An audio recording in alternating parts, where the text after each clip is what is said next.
புதுச்சேரியில் பாஜக அலுவலகம் முன் போராட்டம் நடத்திய மகளிர் காங்கிரஸ் தலைவியை கண்டித்து மஞ்சள் தெளித்த நூதன போராட்டத்தை பாஜக மகளிர் அணியினரை மகளிர் காங்கிரஸ் எச்சரித்துள்ளது. புதுச்சேரி பாஜக அலுவலகம் முன் பிரதமர் மோடியின் உருவ பொம்மையை எரித்து காங்கிரசார் போராட்டத்தில் ஈடுபட்டனர். இதில் காங்கிரஸ் மகளிர் அணி தலைவர் நிஷா முன்னிலை வகித்தார்.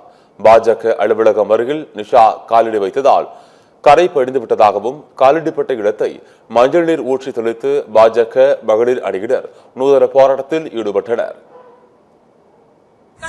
காங்கிரஸ் கட்சியில நிஷான் ஒருத்தர் இருக்கிறா.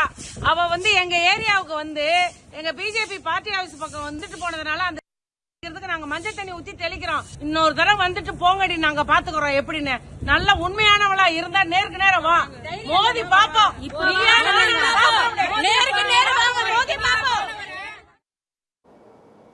பாஜகவினரின் இந்த செயலுக்கு காங்கிரஸ் மகளிர் அணி தலைவர் நிஷா கடும் கண்டனத்தை தெரிவித்துள்ளார்.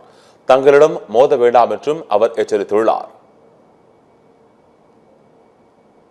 நாங்கள் நாகரிகமான அரசியலை நாங்கள் பயன்படுத்துபவர்கள், வழியில் நடப்பவர்கள் என்பதை கூறிக்கொண்டு நான் பிஜேபி மகளிர் மோர்ச்சாவிற்கும் பிஜேபி உடைய தலைவர்களுக்கும் ஒரு எச்சரிக்கை விடுக்கிறேன். நேரடியா மோதுங்க.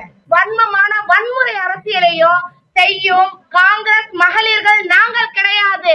பெண்மைக்கும் மகளிர்களுக்கும் புதுவைக்கும் என்றென்றும் சல்யூட் பண்ற பெண்கள் நாங்க. அதனால எங்க கிட்ட மோதி பார்க்காதீங்க.